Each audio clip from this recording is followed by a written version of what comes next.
अध्यक्ष महोदय छापल्याप्रमाणे।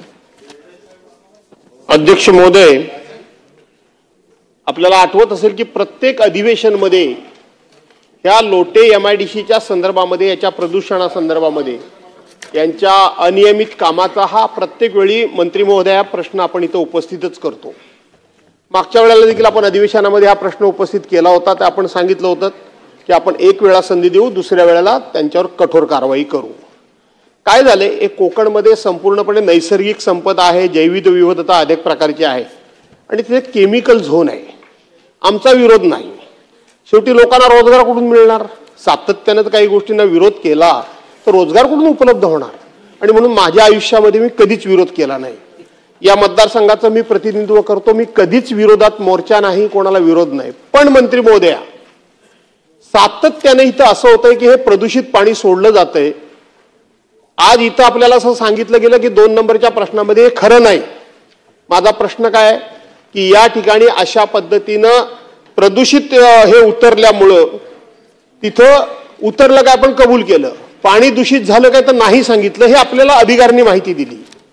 ज्या गावामध्ये उतरलं त्या गावामध्ये खेड शहराला पोहोचवणारं पाणी किंवा पुरवणारं पाणी जे बोरज गाव आहे त्याचं धरण आहे मॅडम, मंत्री महोदया, धरण आहे त्या ठिकाणी। आणि म्हणून हे पाणी किंवा हे केमिकल पर्क्युलेट होऊन त्या धरणामध्ये गेलं, हे माझ्या डोळ्याने मी स्वतःहून बघितलं।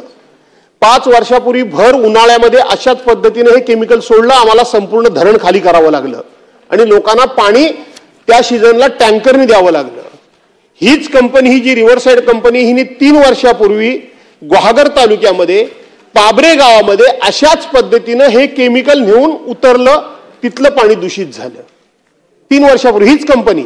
आणि म्हणून आपल्याला जी अधिकाऱ्यांनी सांगितलेली माहिती खरी न मानता मी सांगतो सभागृहाचा सदस्य म्हणून की हे पाणी दूषित झालेलं आहे। या संदर्भामध्ये आता पाऊस आहे म्हणून त्याचा काही फार परिणाम होणार नाही, पण दूषित झालेलं आहे।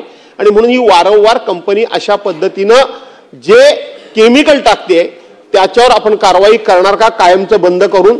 कारण आपण त्यांचं काय करतो, डिपॉझिट फॉरफिट करतो, त्यांनी काहीच होत नाही। ते 5,000 10,000 रुपये फक्त डिपॉझिट असतं, ते पुन्हा भरतात आणि विषय संपवून टाकतात।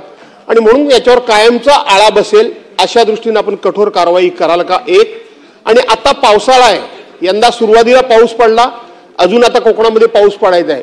पाऊस पडला की त्या सीईटीपी मधून एवढं पाणी खाली खाडीमध्ये सोडतात, प्रचंड प्रमाणामध्ये मासे मरतात। आपण ते पाणी सुटून त्या ठिकाणी अशा पद्धतीने मासे मरणार नाहीत याची सुद्धा काळजी कराल का? आणि एक मी पत्र आपल्याला देणार आहे, खात्री झाली तर काही कंपन्यांवर आपण कारवाई कराल का? निश्चितच अध्यक्ष महोदय, सन्माननीय सदस्य सभागृहात एखादा विषय जेव्हा मांडतात तो विषय सत्य समजून त्याच्यावर कारवाई करणं हे सरकारचं कर्तव्य आहे। आपण